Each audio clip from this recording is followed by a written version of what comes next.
ಇದೆ. ಎಸ್ಪಿಪಿ ಪ್ರಸನ್ನ ಕುಮಾರ್ ವಾದ ಆರಂಭ ಮಾಡಿದ್ದಾರೆ. ಈಗ ದರ್ಶನ್ ಸೇರಿದಂತೆ 7 ಜನ ಆರೋಪಿಗಳ ಜಾಮೀನು ಅರ್ಜಿಗೆ ಆಕ್ಷೇಪವನ್ನು ವ್ಯಕ್ತಪಡಿಸ್ತಾ ಇದ್ದಾರೆ ಎಸ್ಪಿಪಿ ಪ್ರಸನ್ನ ಕುಮಾರ್. ಹೈಕೋರ್ಟ್ ಅಲ್ಲಿ ನಿರ್ಧಾರ ಆಗಲಿದೆ ದರ್ಶನ್ ಭವಿಷ್ಯ, ಜಾಮೀನಿನ ಭವಿಷ್ಯ. ಇದರಲ್ಲಿ ಪ್ರಮುಖವಾಗಿ ದರ್ಶನ್ ಮಧ್ಯಂತರ ಜಾಮೀನನ್ನು ಪಡೆದುಕೊಂಡಿದ್ದಾರೆ. ಈಗ ಆ ಜಾಮೀನು ಮುಂದುವರಿಕೆ ಆಗುತ್ತಾ ಅಥವಾ ಬುಧವಾರಕ್ಕೆ ಕೊನೆಯಾಗುತ್ತಾ ಅನ್ನುವಂತ ಪ್ರಶ್ನೆ ಇದೆ. ಬುಧವಾರ ದರ್ಶನ್ ಮತ್ತೆ ಬಳ್ಳಾರಿಯ ಸೆಂಟ್ರಲ್ ಜೈಲಿಗೆ ವಾಪಸ್ ಹೋಗ್ತಾರ. ಮಧ್ಯಂತರ ಜಾಮೀನು ಅರ್ಜಿಯ ಅವಧಿ ಮುಕ್ತಾಯ ಆಗ್ತಾ ಇದೆ. 45 ದಿನಗಳ ಕಾಲ ಅವರ ಟ್ರೀಟ್ಮೆಂಟ್ಗಾಗಿ ಮಧ್ಯಂತರ ಜಾಮೀನನ್ನ ಮಂಜೂರು ಮಾಡಿತ್ತು ಹೈಕೋರ್ಟ್. ಈಗ ಆ ಮಧ್ಯಂತರ ಜಾಮೀನಿನ ಅವಧಿ ಮುಕ್ತಾಯವಾಗ್ತಾ ಇದೆ ಬುಧವಾರಕ್ಕೆ. ಈ ಸಂಬಂಧಪಟ್ಟಂಗೆ ಎಸ್ಪಿಪಿ ಪ್ರಸನ್ನ ಕುಮಾರ್ ಮೊನ್ನೆ ಕೂಡ ಪ್ರತಿವಾದವನ್ನ ಮಾಡಿದಂತಹ ಸಂದರ್ಭದಲ್ಲಿ ಇಲ್ಲಿವರೆಗೂ ಕೂಡ ದರ್ಶನ್ ಆಪರೇಷನ್ಗೆ ಮುಂದಾಗಿಲ್ಲ. ಈಗ ಪ್ರತಿವಾದವನ್ನ ಗಮನಿಸ್ತಾ ಇದ್ದೀವಿ, ಆರಂಭ ಆಗಿದೆ. ರೇಣುಕಾಸ್ವಾಮಿಯ ಆಭರಣವನ್ನ ಆರೋಪಿಗಳ ಮನೆಯಲ್ಲೇ ಸಿಕ್ಕಿದ್ದಾವೆ, ಎಲ್ಲ ಆಭರಣಗಳು. ಕಿಡ್ನಾಪ್ ಆದಂತ ದಿನ ಆತ ಗೆಳೆಯರ ಜೊತೆಗೆ ಹೊರಗೆ ಹೋಗಿದ್ದೀನಿ ಅಂತ ಹೇಳಿರಬಹುದು. ಕಿಡ್ನಾಪ್ ಮಾತ್ರವಲ್ಲ, ರೇಣುಕಾಸ್ವಾಮಿ ಚಿನ್ನದ ಸರಗಳನ್ನ ಕದ್ದಿದ್ದಾರೆ. ರೇಣುಕಾಸ್ವಾಮಿಯ ಆಭರಣಗಳು ಆರೋಪಿಗಳ ಮನೆಯಲ್ಲಿ ಸಿಕ್ಕಿದ್ದಾವೆ. ಎಸ್ಪಿಪಿ ಪ್ರಸನ್ನ ಕುಮಾರ್ ಅವರ ವಾದವನ್ನು ಗಮನಿಸ್ತಾ ಇದ್ದೀವಿ. ರೇಣುಕಾಸ್ವಾಮಿಯ ಕಿಡ್ನಾಪ್ ಅಷ್ಟೇ ಅಲ್ಲ, ಚಿನ್ನ ಸುಲಿಗೆ ಆಗಿದೆ. ಮೈ ಮೇಲಿದ್ದಂತ ಚಿನ್ನಾಭರಣಗಳನ್ನ ಸುಲಿಗೆ ಮಾಡಿದ್ದಾರೆ. ಆದರೆ ಆರೋಪಿಗಳು ದರ್ಶನ್ನನ್ನ ಭೇಟಿ ಮಾಡಿದ್ದಾರೆ. ರೇಣುಕಾಸ್ವಾಮಿಗೆ ಕ್ಷಮೆ ಕೇಳಿಸಿ ಚಿನ್ನಾಭರಣವನ್ನ ದೋಚಿದ್ದಾರೆ ಅಂತ ಎಸ್ಪಿಪಿ ಪ್ರಸನ್ನ ಕುಮಾರ್ ವಾದ ಮಾಡ್ತಿದ್ದಾರೆ. ಆರೋಪಿಗಳ ಜಾಮೀನು ಅರ್ಜಿಗೆ ಎಸ್ಪಿಪಿ ಆಕ್ಷೇಪಣಾ ವಾದವನ್ನು ಗಮನಿಸ್ತಾ ಇದ್ದೀವಿ.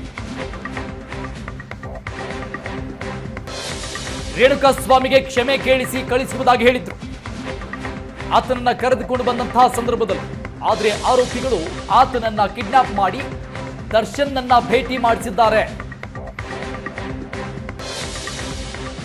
ಘಟನೆಯ ಪಿನ್ ಟು ಪಿನ್ ಡೀಟೇಲ್ಸ್ ಅನ್ನ ಕೋರ್ಟ್ ಮುಂದಿಡ್ತಾ ಇದ್ದಾರೆ ಎಸ್ಪಿಪಿ ಪ್ರಸನ್ನ ಕುಮಾರ್.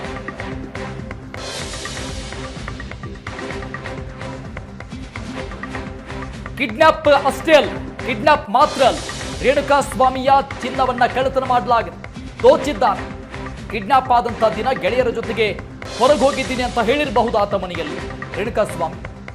ಇನ್ನು ಆರೋಪಿಗಳು ಕೂಡ ಆತನನ್ನ ಕರೆದುಕೊಂಡು ಬಂದಂತಹ ಸಂದರ್ಭ ಕ್ಷಮೆ ಕೇಳಿಸಿ ಕಳಿಸ್ತೀವಿ ಅಂತ ಹೇಳಿದ್ರು. ಆದ್ರೆ ಆತನನ್ನ ದರ್ಶನ್ಗೆ ಭೇಟಿ ಮಾಡಿಸಿದ್ದಾರೆ ಅಂತ ಪ್ರಕರಣದ ಘಟನೆಗಳನ್ನ ಉಲ್ಲೇಖಿಸಿ ಎಸ್ಪಿಪಿ ಪ್ರಸನ್ನ ಕುಮಾರ್ ವಾದ ಮಂಡಿಸ್ತಾ ಇದ್ದಾರೆ. ಸಾಕ್ಷಿಗಳ ಬಳಿ ಘಟನಾ ಸ್ಥಳದ ಫೋಟೋಗಳು ಸಿಕ್ಕಿವೆ. ಸಾಕ್ಷಿ ಕಿಶೋರ್ ಹೇಳಿಕೆ ಆಧರಿಸಿ ಎಸ್ಪಿಪಿ ವಾದ ಮಂಡನೆ ಮಾಡುತ್ತಿದ್ದಾರೆ. ಧನರಾಜ್, ನಂದೀಶ್ ಶೆಡ್ ಬಂಧು ವಿನಯ್ ಅಣ್ಣ ಎಲ್ಲ ವಿಚಾರಗಳನ್ನ ಪ್ರಸ್ತಾಪ ಮಾಡ್ತಾ ಇದ್ದಾರೆ ಎಸ್ಪಿಪಿ. ಇನ್ನಷ್ಟು ಡೀಟೇಲ್ಸ್ ಕೊಡ್ತಾರೆ ನಮ್ಮ ಪ್ರತಿನಿಧಿ ಕಿರಣ್ ಲೈವ್ ನಲ್ಲಿದ್ದಾರೆ. ಕಿರಣ್, ಬುಧವಾರಕ್ಕೆ ಮಧ್ಯಂತರ ಜಾಮೀನು ಅವಧಿ ಮುಕ್ತಾಯವಾಗ್ತಾ ಇದೆ. ಮೊನ್ನೆ ಕೂಡ ಎಸ್ಪಿಪಿ ಪ್ರಸನ್ನ ಕುಮಾರ್ ವಾದ ಮಾಡ್ತಾ ಇರುವಂತಹ ಸಂದರ್ಭದಲ್ಲಿ ಈ ಒಂದು ಪಾಯಿಂಟ್ ಅನ್ನ ಮುಖ್ಯವಾಗಿ ಇಟ್ಕೊಂಡು ಪ್ರತಿವಾದವನ್ನು ಮಾಡಿದ್ರು ಎಸ್ಪಿಪಿ. ಇಲ್ಲಿವರೆಗೂ ಕೂಡ ಆಪರೇಷನ್ ಮಾಡಿಸ್ಕೊಂಡಿಲ್ಲ ಅಂತಿದ್ರೆ ಬೇಲ್ ಯಾಕೆ ಬೇಕು, ಅವಶ್ಯಕತೆ ಏನಿದೆ ಅಂತ. ಸೊ ಏನಾಗಬಹುದು ಅಂತ ಅನ್ಸುತ್ತೆ? ಬುಧವಾರ ಮತ್ತೆ ವಾಪಸ್ ಬಳ್ಳಾರಿ ಸೆಂಟ್ರಲ್ ಜೈಲ್ಗೆ ಹೋಗುವಂತ ಸಾಧ್ಯತೆಗಳೇನೇ ಹೆಚ್ಚಾಗಿದೆ ಅಂತ ಅನ್ಸುತ್ತಾ? ಖಂಡಿತ ಅರುಣ್, ರೇಣುಕಾಸ್ವಾಮಿ ಕೊಲೆ ಪ್ರಕರಣಕ್ಕೆ ಸಂಬಂಧಿಸಿದಂತೆ ಈಗ ಜಾಮೀನು ಕೋರಿ ದರ್ಶನ್ ಸಲ್ಲಿಸಿರ್ತಕ್ಕಂಥ ಅರ್ಜಿ ವಿಚಾರಣೆ ನಡೀತಾ ಇರ್ತಕ್ಕಂಥದ್ದು. ಈ ಹಿಂದೆ ಮೆಡಿಕಲ್ ಜಾಮೀನು ಏನು ಸಿಕ್ಕಿತ್ತು ಅದ್ರ ಮೇಲೆ ಇಂಟ್ರಿಮ್ ಬೇಲ್ ತೆಗೆದುಕೊಂಡು BGS ಆಸ್ಪತ್ರೆಯಲ್ಲಿ ನಟ ದರ್ಶನ್ ದಾಖಲಾಗಿದ್ರು. ಆದರೆ ಇದುವರೆಗೂ ಸಹ ಆಪರೇಷನ್ ಮಾಡಿಲ್ಲ. ಅವರ ವಕೀಲರನ್ನ ಕೇಳಿದ್ರೆ ಫಿಸಿಯೋಥೆರಪಿ ಮಾಡ್ತಾ ಇದ್ದಾರೆ, ಮತ್ತೆ BP-ಯಲ್ಲಿ ವೇರಿಯೇಷನ್ ಇರೋದ್ರಿಂದ ಆಪರೇಷನ್ ಆಗಿಲ್ಲ ಅನ್ನೋ ಮಾಹಿತಿ ಕೊಟ್ಟಿದ್ರು. ಈಗ ಸದ್ಯ ಮುಖ್ಯವಾಗಿ ಏನಂದ್ರೆ ಇವತ್ತು ಕೂಡ ವಿಚಾರಣೆ ಮತ್ತೆ ಮುಂದುವರೆದಿರ್ತಕ್ಕಂಥದ್ದು. ಸರ್ಕಾರದ ಪರ ಎಸ್ಪಿಪಿ ಪ್ರಸನ್ನ ಕುಮಾರ್ ವಾದವನ್ನ ಮಂಡಿಸ್ತಾ ಇದ್ದಾರೆ. ಮುಖ್ಯವಾಗಿ ದರ್ಶನ್, ಪವಿತ್ರ ಗೌಡ, ನಂದೀಶು ಸೇರಿದಂತೆ ಸುಮಾರು 7 ಆರೋಪಿಗಳೇನಿದ್ದಾರೆ ಅವರ ಪರವಾಗಿ ಅವರ ಪರ ಎಲ್ಲ ವಕೀಲರೇನಿದ್ದಾರೋ CV ನಾಗೇಶ್ ಆಗಿರ್ಬೋದು, ಸಂದೇಶ್ ಚೌಟ ಆಗಿರ್ಬೋದು, ರಂಗನಾಥ್ ರೆಡ್ಡಿ ಆಗಿರ್ಬೋದು, ಎಲ್ಲರೂ ಸಹ ವಾದವನ್ನು ಮಾಡಿದರು. ಈಗ ಅವರ ವಾದ ಮುಗಿದಿರ್ತಕ್ಕಂಥದ್ದು. ಸದ್ಯ ಈಗ SPP ಅವರು ಇವರ ವಾದಕ್ಕೆ, ಆರೋಪಿಗಳ ಪರ ವಕೀಲರ ವಾದಕ್ಕೆ ರಿಪ್ಲೈಯನ್ನು ಕೊಡ್ತಾ ಇದ್ದಾರೆ. ಮುಖ್ಯವಾಗಿ ಏನಂದರೆ, ಆರೋಪಿಗಳೇನಿದ್ದಾರೆ ದರ್ಶನ್ ಮಧ್ಯಂತರ ಜಾಮೀನಿಗೆ ಸಂಬಂಧಿಸಿದಂತೆ 2 ಅರ್ಜಿಯನ್ನು ಸಲ್ಲಿಸಿದ್ದಾರೆ. ಆ ರೆಗ್ಯುಲರ್ ಬೇಲ್ ಆಗಿ ಕನ್ವರ್ಟ್ ಮಾಡಬೇಕು ಮತ್ತು ಮಧ್ಯಂತರ ಜಾಮೀನು ಏನು ಕೊಟ್ಟಿದ್ರು ಅದನ್ನು ಕಂಟಿನ್ಯೂ ಮಾಡಬೇಕು ಅಂತ ಹೇಳಿ ಕೂಡ ಅರ್ಜಿಯನ್ನು ಸಲ್ಲಿಸಿರ್ತಕ್ಕಂಥದ್ದು. ದರ್ಶನ್, ಪವಿತ್ರ ಗೌಡ ಸೇರಿದಂತೆ ಇತರ ಆರೋಪಿಗಳ ವಿರುದ್ಧ ಈಗಾಗಲೇ ವಿಶ್ವಜಿತ್ ಶೆಟ್ಟಿ ಅವರ ನ್ಯಾಯಪೀಠದ ಮುಂದೆ ವಿಚಾರಣೆ ನಡೀತಾ ಇರ್ತಕ್ಕಂಥದ್ದು. ಈ ನಡುವೆ SPP ವಾದ ಮಾಡೋ ಸಂದರ್ಭದಲ್ಲಿ ಹೇಳ್ತಾ ಇದ್ದಾರೆ, ಕಿಡ್ನಾಪ್ ಕುರಿತು ಕಳೆದ ವಿಚಾರಣೆ ವೇಳೆ ಸಹ SPP ಪ್ರಸ್ತಾಪ ಮಾಡಿದ್ರು. ಆ ಆರೋಪಿಗಳೇನಿದ್ದಾರೆ ಚಿತ್ರದುರ್ಗದಲ್ಲಿರ್ತಕ್ಕಂಥ ಅಭಿಮಾನಿ ಸಂಘದ ಅಧ್ಯಕ್ಷ ಆಗಿದ್ದಂಥ ರಾಘವೇಂದ್ರ, ಆತ ಕಾರ್ನಲ್ಲಿ, ಇಟಿಯೋಸ್ ಕಾರ್ನಲ್ಲಿ ಆರೋಪಿಗಳು ಎಲ್ಲ ಸೇರಿಕೊಂಡು ಕರ್ಕೊಂಬರ್ತಾರೆ. ದರ್ಶನನ್ನ ಭೇಟಿ ಮಾಡಿಸ್ತೀವಿ ಅಂತ ಹೇಳಿ ಕರ್ಕೊಂಬಂದಿರ್ತಕ್ಕಂಥದ್ದು. ಮತ್ತು ಇಲ್ಲಿ ಫೋರ್ಸುಬಲಿ ಏನು ಕರ್ಕೊಂಬಂದಿಲ್ಲ. ಕಿಡ್ನಾಪ್ ಆದ ಸಂದರ್ಭದಲ್ಲಿ ತಂದೆ ತಾಯಿಗಳು ಕಾಲ್ ಮಾಡಿದ ಸಂದರ್ಭದಲ್ಲೂ ಸಹ ರೇಣುಕಾಸ್ವಾಮಿ ನಮ್ಮ ಗೆಳೆಯರ ಜೊತೆ ಹೋಗಿದ್ದೇನೆ ಅಂತ ಹೇಳ್ತಾರೆ. ಇಲ್ಲಿ ಮುಖ್ಯವಾಗಿ ಆದರೆ ಆರೋಪಿಗಳು ದರ್ಶನ್ ಭೇಟಿ ಮಾಡಿಸಿ ಕ್ಷಮೆ ಕೇಳಿಸಿ ಕಳಿಸ್ತೀವಿ ಅಂತ ಹೇಳಿರ್ತಾರೆ. ಆದರೆ ಕಿಡ್ನಾಪ್ ಮಾಡಿ ಬಂದು ಇಲ್ಲಿ ಹೊಡೆದು ಕೊಲೆ ಮಾಡಿರ್ತಕ್ಕಂಥದ್ದು ಗೊತ್ತಾಗ್ತಾ ಇರ್ತಕ್ಕಂಥದ್ದು. ಕಿಡ್ನಾಪ್ ಮಾತ್ರವಲ್ಲ, ರೇಣುಕಾಸ್ವಾಮಿಯ ಮೈ ಮೇಲಿದ್ದ ಆಭರಣಗಳನ್ನು ಸಹ ಸುಲಿಗೆ ಮಾಡಿದ್ದಾರೆ ಅಂತೇಳಿ SPP ವಾದ ಮಾಡ್ತಾ ಇರ್ತಕ್ಕಂಥದ್ದು. ಅಲ್ಲದೆ ಟವರ್ ಲೊಕೇಶನ್ ಏನಿದೆ, ಪಟ್ಟಣಗೆರೆಯಲ್ಲಿರ್ತಕ್ಕಂಥ ಟವರ್ ಲೊಕೇಶನ್ನ ಗಮನಿಸಿದಾಗ ಎಲ್ಲ ಆರೋಪಿಗಳಾದಿಂದ ದರ್ಶನ್, ಪವಿತ್ರ ಗೌಡ, ರಾಘವೇಂದ್ರ, ಲಕ್ಷ್ಮಣ್ಣು ಸೇರಿದಂತೆ ಎಲ್ಲ ಆರೋಪಿಗಳ ಟವರ್ ಲೊಕೇಶನ್ ಶೆಡ್ನಲ್ಲೇ ಸಹ ಬಂದಿರತಕ್ಕಂಥದ್ದು ಅಂತೇಳಿ ವಾದ ಮಾಡ್ತಾ ಇದ್ದಾರೆ. ಮತ್ತು ಸಾಕ್ಷಿಗಳು ಘಟನಾ ಸ್ಥಳದ ಫೋಟೋಗಳು ಸಿಕ್ಕಿರ್ತಕ್ಕಂಥದ್ದು. ಇತ್ತೀಚೆಗಷ್ಟೇ ಅನುಕುಮಾರ್, ಜಗದೀಶು ಮತ್ತು ಇತರ ಆರೋಪಿಗಳ 3 ಆರೋಪಿಗಳ ಮೊಬೈಲನ್ನು ರಿಟ್ರೀವ್ ಮಾಡಿದಾಗ ದರ್ಶನ್ ಜೊತೆ ಇರ್ತಕ್ಕಂಥ ಫೋಟೋ ಕೂಡ ಈಗ ಲಭ್ಯ ಆಗಿರ್ತಕ್ಕಂಥದ್ದು. ಅದ್ರ ಮೇಲೂ ಸಹ ವಾದ ಮಾಡ್ತಾ ಇದ್ದಾರೆ. ಅವು ಸಹ ಪ್ರಮುಖ ಸಾಕ್ಷಿ ಆಗುತ್ತೆ. ಘಟನೆ ಸಂದರ್ಭದಲ್ಲಿ, ಕೊಲೆಯಾದ ಸಂದರ್ಭದಲ್ಲಿ ನಟ ದರ್ಶನ್ ಅಲ್ಲೇ ಇದ್ರು ಅನ್ನೋದಕ್ಕೂ ಸಹ ಸ್ಪಷ್ಟ ಸಾಕ್ಷಿ ಕೂಡ ಸಿಕ್ಕಿರ್ತಕ್ಕಂಥದ್ದು. ಇನ್ನು ಉಳಿದಂತೆ ಸಾಕ್ಷಿ ಕಿಶೋರ್ ಹೇಳಿಕೆಯನ್ನು ಆಧರಿಸಿ ಈಗ SPP ವಾದ ಮಾಡ್ತಾ ಇದ್ದಾರೆ. ಅದರಲ್ಲಿ ಧನ್ರಾಜು, ನಂದೀಶು ಶೆಡ್ನಲ್ಲೇ ಸಹ ಬಂದಿದ್ರು ಅನ್ನೋದ್ರ ಬಗ್ಗೆ ಸಹ ಸಾಕಷ್ಟು ಪುರಾವೆಗಳಿವೆ. ಇಟಿಯೋಸ್ ಕಾರ್ನ ಬಂದಿತ್ತು ಅಂತ ಹೇಳ್ತಾರೆ. ಅದರಲ್ಲಿ ನಂದೀಶು, ಧನ್ರಾಜು ಮತ್ತು ಪವನ್ ಏನಿದ್ದಾರೆ ಅವರೆಲ್ಲರೂ ಸಹ ಬಂದಿದ್ರು. ಮೊದಲು ದೊಣ್ಣೆಯಿಂದ ಇವರೆಲ್ಲ ಸಹ ರೇಣುಕಾಸ್ವಾಮಿಯನ್ನ ಹೊಡೆದಿದ್ದಾರೆ ಅಂತ ಹೇಳಿ SPP ಸ್ಪಷ್ಟವಾಗಿ ಸಾಕ್ಷಿಗಳನ್ನು ಇಟ್ಕೊಂಡು ವಾದ ಮಾಡ್ತಾ ಇರ್ತಕ್ಕಂಥದ್ದು. ಉಳಿದಂತೆ ಪವಿತ್ರ ಗೌಡಗೆ ಕೆಟ್ಟದಾಗಿ ಮೆಸೇಜ್ ಮಾಡಿದ್ದಕ್ಕೆ ಹೊಡೆದಿದ್ದಾನೆ ಅಂತ ಹೇಳಿ ಪವನ್ ಹೇಳಿದ್ದ. ಪವನ್ನು ಎತ್ತಿ ಹಾಕಿ ಹೊಡಿತಾನೆ ಅಂತ ಹೇಳಿರ್ತಕ್ಕಂಥದ್ದು. ಪವನ್ ಕೂಡ ಆತನ ಮೇಲೆ ಹಲ್ಲೆ ನಡೆಸಿದ್ದಾನೆ ಅಂತೇಳಿ SPP ಪ್ರಸನ್ನ ಕುಮಾರ್ ವಾದ ಮಾಡಿದ್ದಾರೆ. ನಂತರ ಊಟ ನೀರು ಕೊಡಲು ಪವನ್ ಕೂಡ ಹೇಳಿದ್ದ ಅಂತೇಳಿ SPP ಪ್ರಸನ್ನ ಕುಮಾರ್ ವಾದ ಮಾಡ್ತಾ ಇದ್ದಾರೆ. ನಂತರ ಫೋಟೋವನ್ನು ತೆಗೆದುಕೊಂಡಿದ್ರು. ಬ್ಲಾಕ್ ಕಲರ್ ಸ್ಕಾರ್ಪಿಯೋವನ್ನು ಪವಿತ್ರ ಗೌಡ, ದರ್ಶನ್ ಮತ್ತು ವಿನಯ್ ಬಂದಿದ್ರು ಅಂತೇಳಿ ಸಾಕ್ಷಿ ಕಿಶೋರ್ ಕೂಡ ಹೇಳಿರ್ತಕ್ಕಂಥದ್ದು. ಅಲ್ದಲೆ ದರ್ಶನ್ ಹೊಡೆಯಲು ಶುರು ಮಾಡಿದ್ರು. ಮೆಸೇಜ್ ಓದಿ ನನ್ನ ಹೆಂಡತಿ ನೋಡು ಅಂತ ಹೇಳಿ ದರ್ಶನ್ ಹೊಡಿತಾ ಇದ್ರು. ಅಂದರೆ ದರ್ಶನ್ ಹೊಡೆದಿರೋದು ಇಲ್ಲ ಸ್ಪಷ್ಟವಾಗುತ್ತೆ. ಕಿಶೋರ್ ಹೇಳಿಕೆಯನ್ನು ಆಧರಿಸಿ ಈಗ ವಾದ ಮಾಡ್ತಾ ಇದ್ದಾರೆ. ಮತ್ತು ನಾಗರಾಜು, ಲಕ್ಷ್ಮಣ್ ಏನಿದ್ದಾರೆ ಅವರೆಲ್ಲರೂ ಸಹ ಅಲ್ಲೇ ನಿಂತಿದ್ರು. ಅವರು ಕೂಡ ರೇಣುಕಾಸ್ವಾಮಿಯಲ್ಲಿ ಮೇಲೆ ಮಾರಣಾಂತಿಕ ಹಲ್ಲೆ ಮಾಡಿದ್ದಾರೆ, ಕರೆಂಟ್ ಶಾಕ್ಗಳನ್ನು ಕೊಟ್ಟಿದ್ದಾರೆ ಅಂತೇಳಿ ವಾದ ಮಾಡ್ತಾ ಇದ್ದಾರೆ. ಮತ್ತು ಪ್ರದೋಷ್ ಏನಿದ್ದಾನೆ ಆತ ಕೂಡ ಅಲ್ಲಿದ್ದ, ಆತ ಕೂಡ ಹೊಡೆದಿದ್ದಾನೆ ಅಂತ ಹೇಳ್ತಾ ಇದ್ದಾರೆ. ರೇಣುಕಾಸ್ವಾಮಿಯ ಪ್ಯಾಂಟನ್ನು ಬಿಚ್ಚಿಸಿ ದರ್ಶನ್ ಖಾಸಗಿ ಅಂಗಾಂಗಗಳೇನಿದ್ದಾರೆ, ಪ್ರೈವೇಟ್ ಪಾರ್ಟ್ಸ್ಗಳು ಕೂಡ ಒದ್ದಿದ್ದಾರೆ ಅಂತೇಳಿ SPP ಅಂದರೆ ಸಾಕಷ್ಟು ಪುರಾವೆಗಳನ್ನು ಇಟ್ಕೊಂಡು ವಾದ ಮಾಡ್ತಾ ಇದ್ದಾರೆ. ಮತ್ತು ಮುಖ್ಯವಾಗಿ ಏನಂದರೆ ಆ ಫೋಟೋಗಳಲ್ಲಿ ಏನಿತ್ತು, ಮಾರಣಾಂತಿಕವಾಗಿ ಹಲ್ಲೆ ನಡೆಸಿ ಕೊಲೆ ಮಾಡಿರ್ತಕ್ಕಂಥದ್ದು, ಮೆಗಾರಿಂದ ಕರೆಂಟ್ ಶಾಕ್ ಕೊಟ್ಟಿರ್ತಕ್ಕಂಥದ್ದು. ಒಂಥರ ಇನ್ವೆಸ್ಟಿಗೇಷನ್ ಟೈಮ್ನಲ್ಲಿ ಸಹ 4 ಜನರು ಸಹ ಸುತ್ತೇ ನಿಂತ್ಕೊಂಡು ಫುಟ್ಬಾಲ್ ರೀತಿ ಹೊಡಿತಾ ಇದ್ರು. ದರ್ಶನ್ ಹೊಡೆದ ಸಂದರ್ಭದಲ್ಲಿ ಆ ರೇಣುಕಾಸ್ವಾಮಿ ಕೆಳಗೆ ಬಿದ್ದರೆ ನಾಗರಾಜು, ಲಕ್ಷ್ಮಣ್ ಎಲ್ಲ ಸುತ್ತ ನಿಂತ್ಕೊಂಡು ಆತನನ್ನು ಎತ್ತಿ ನಿಲ್ಲಿಸ್ತಾ ಇದ್ರು. ಮತ್ತೆ ದರ್ಶನ್ ಹಲ್ಲೆ ಮಾಡಿ ಹೊಡಿತಾ ಇದ್ರು ಅನ್ನೋ ಆರೋಪ ಸಹ ಕೇಳಿಬಂದಿತ್ತು. ಮತ್ತು ಇನ್ವೆಸ್ಟಿಗೇಷನ್ ಅಧಿಕಾರಿಗಳೇನಿದ್ರು ಅವರೆಲ್ಲರೂ ಸಹ ಮಾಹಿತಿ ಕೊಟ್ಟಿದ್ರು. ಈ ರೀತಿ ಆಗಿದೆ, ಶೆಡ್ನಲ್ಲಿ ಮಾರಣಾಂತಿಕವಾಗಿ ಕ್ರೂಯಲ್ ಆಗಿ ವರ್ತಿಸಿದ್ದಾರೆ ಅನ್ನೋ ವಾದ ಇತ್ತು.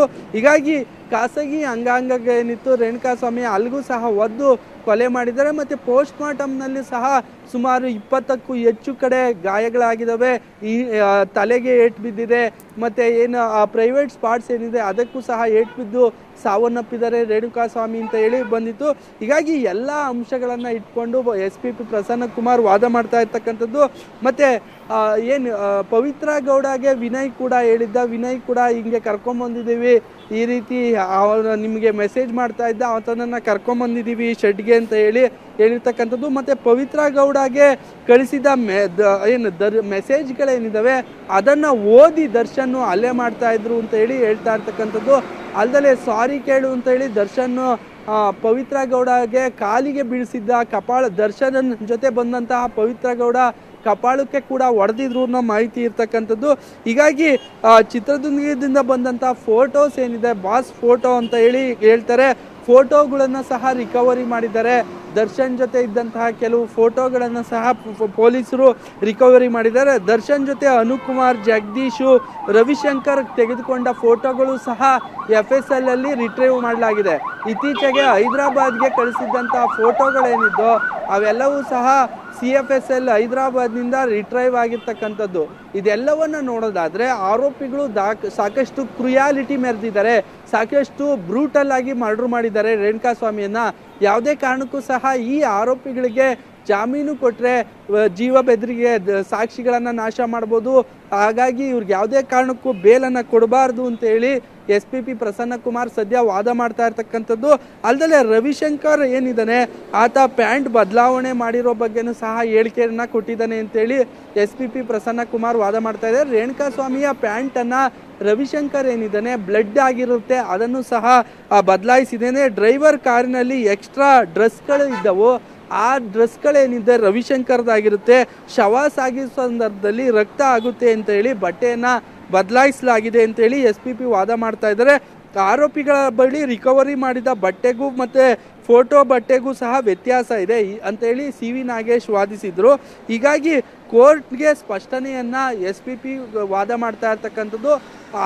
ಏನು ರೇಣುಕಾಸ್ವಾಮಿಯಿಂದ ಚಿತ್ರದುರ್ಗದಿಂದ ಕರ್ಕೊಂಬಂದಾಗ ಅವರು ತೊಟ್ಟಿದ್ದಂಥ ಬಟ್ಟೆನೇ ಬೇರೆ ಇತ್ತು.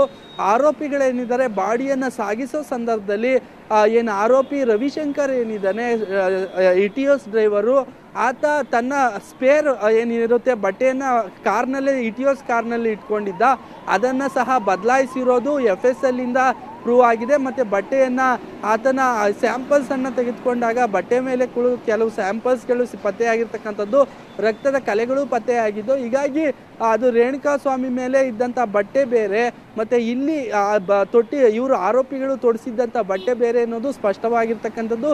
ಹೀಗಾಗಿ ಕೋರ್ಟ್ಗೆ SP ಪ್ರಸನ್ನ ಕುಮಾರ್ ವಾದ ಮಾಡೋಕೆ ಮೂಲಕ ಇದರನ್ನು ಏನು ಕನ್ಫ್ಯೂಸ್ ಇತ್ತು ಆ ಕನ್ಫ್ಯೂಸನ್ನು ದರ್ಶನ್ ಪರ ವಕೀಲ CV ನಾಗೇಶ್ ಮಾಡಿದರು. ಹೀಗಾಗಿ ಅದನ್ನು ಸ್ಪಷ್ಟನೆಯನ್ನು ಕ್ಲಿಯರ್ ಮಾಡಿರ್ತಕ್ಕಂಥದ್ದು ಅರುಣ್. ಈಗ SP ವಾದ ಇನ್ನೂ ಸಹ ಮುಂದುವರೆದಿರ್ತಕ್ಕಂಥದ್ದು. ಆರೋಪಿಗಳಿಗೆ ಯಾವುದೇ ಕಾರಣಕ್ಕೂ ಸಹ ಬೇಲನ್ನು ಕೊಡಬಾರ್ದು, ಕ್ರುಯಾಲಿಟಿ ಮೆರೆದಿದ್ದಾರೆ. ದರ್ಶನ್ ಸೇರಿದಂತೆ ಇತರ ಆರೋಪಿಗಳೇನಿದ್ದಾರೆ ಇವರೆಲ್ಲರೂ ಸಹ ಸಾಕಷ್ಟು ಇನ್ಫ್ಲೂಯೆನ್ಸ್ ಇದ್ದಾರೆ. ಮತ್ತು ಮುಖ್ಯವಾಗಿ ಏನಂದರೆ ಸಾಕಷ್ಟು ಎವಿಡೆನ್ಸ್ಗಳಿದ್ದಾವೆ, 231ಕ್ಕೂ ಹೆಚ್ಚು ಎವಿಡೆನ್ಸ್ಗಳನ್ನು ಇರೋದ್ರಿಂದ ಯಾವುದೇ ಕಾರಣಕ್ಕೂ ಸಹ ಬೇಲ್ ಕೊಟ್ಟರೆ ಇವರು ಹೊರಗಡೆ ಹೋಗಿ ಆರೋಪಿಗಳೇನಿದ್ದಾರೆ ಸಾಕ್ಷಿಗಳಿಗೆ ಬೆದರಿಕೆ ಆಗೋ ಚಾನ್ಸಸ್ ಇದೆ ಅಂತೇಳಿ ಎಲ್ಲ ರೀತಿಯಲ್ಲೂ ಸಹ ವಾದ ಮಾಡ್ತಾ ಇರ್ತಕ್ಕಂಥದ್ದು. ಯಾವುದೇ ಕಾರಣಕ್ಕೂ ಬೇಲ್ ಕೊಡಬಾರ್ದು ಅಂತೇಳಿ SP ಪ್ರಸನ್ನ ಕುಮಾರ್ ವಾದ ಮಾಡ್ತಾ ಇದ್ದಾರೆ ಅರುಣ್. ಓಕೆ ಕಿರಣ್, ಈಗ ಆರಂಭದಲ್ಲಿ SP ಅವರು ಮಧ್ಯಂತರ ಬೇಲ್ ಯಾಕೆ ಬೇಡ, ಯಾಕೆ ಅದನ್ನ ವಿಸ್ತರಣೆ ಮಾಡೋದು ಬೇಡ ಅಂತ ಹೇಳೋದಕ್ಕೆ ಒಂದಿಷ್ಟು ಪಾಯಿಂಟ್ಸ್ಗಳನ್ನ ಹೇಳ್ತಾ ಇದ್ದಾರೆ. ಈ ಎಲ್ಲ ಪಾಯಿಂಟ್ಸ್ಗಳು ರೆಗ್ಯುಲರ್ ಬೇಲ್ ಮೇಲೂ ಕೂಡ ಎಫೆಕ್ಟ್ ಆಗ್ಬೋದಲ್ವಾ? ಚಾನ್ಸಸ್ ಇದೆ. ಖಂಡಿತ ಅರುಣ್. ಮುಖ್ಯವಾಗಿ ಏನಂದರೆ ಇವರು ಬೇಲನ್ನು ನಟ ದರ್ಶನ್ ಏನಿದ್ದಾನೆ ಮರ್ಡರ್ ಆದ ನಂತರ ಅರೆಸ್ಟ್ ಮಾಡ್ತಾರೆ, ಅರೆಸ್ಟ್ ಮಾಡಿ ಜೈಲಿಗೆ ಕಳಿಸ್ತಾರೆ. ಪರಪ್ನಗರ ಜೈಲಿನಲ್ಲಿದ್ದ ಸಂದರ್ಭದಲ್ಲೂ ಸಹ ಫೋಟೋಗಳು ವೈರಲ್ ಆಗುತ್ತೆ. ಅವರಿಗೆ ಫೆಸಿಲಿಟಿ ಚೇರ್ ಹಾಕೊಂಡು ಕೂತ್ಕೊಂಡಿರ್ಬೋದಾಗಿರ್ಬೋದು, ಕಾಫಿ ಕುಡಿತಾ ಇರ್ತಕ್ಕಂಥದ್ದು, ಕಾಫಿ ಮಗ್ಗನ್ನು ಇಟ್ಕೊಂಡಿರ್ತಕ್ಕಂಥದ್ದು ಎಲ್ಲ ವೈರಲ್ ಆಗುತ್ತೆ. ನಂತರ ಬಳ್ಳಾರಿಗೆ ಶಿಫ್ಟ್ ಆಗುತ್ತೆ.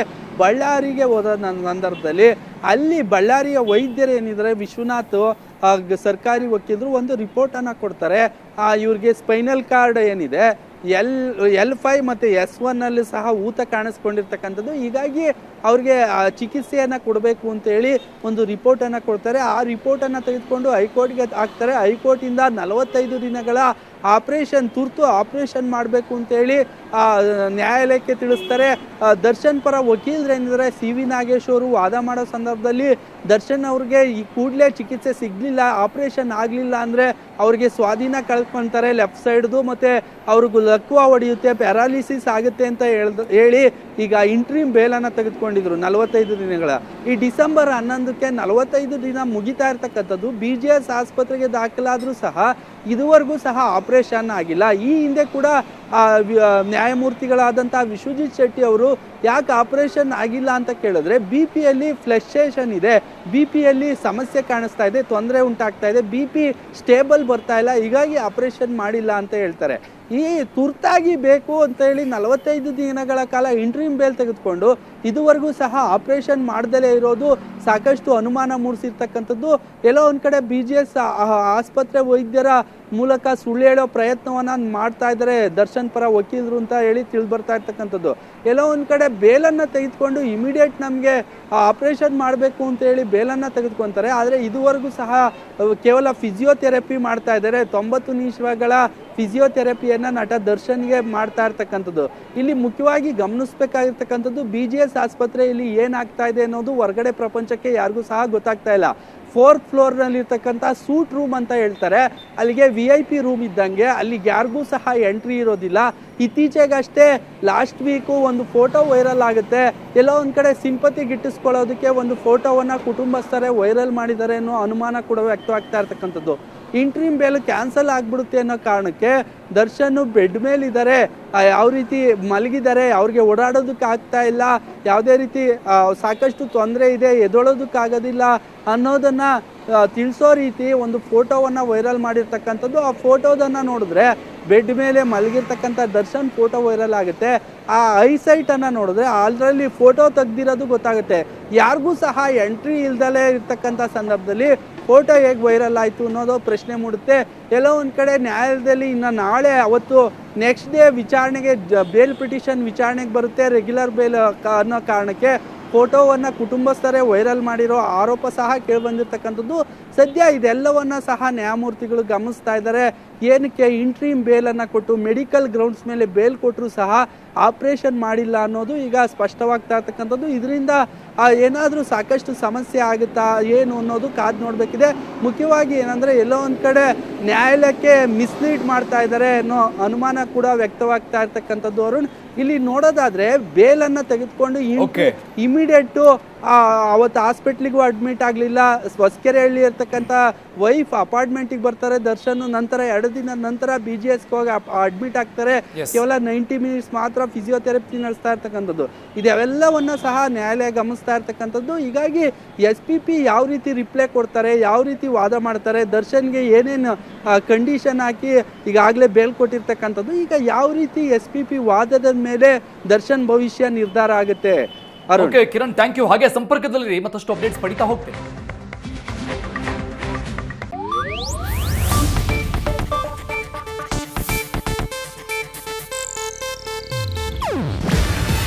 ಇದು ಏಷ್ಯಾನೆಟ್ ನ್ಯೂಸ್ ನೆಟ್ವರ್ಕ್ ಪ್ರಸ್ತುತಿ. ನೀವು ನೋಡ್ತಿದ್ದೀರಾ ಏಷ್ಯಾನೆಟ್ ಸುವರ್ಣ ನ್ಯೂಸ್.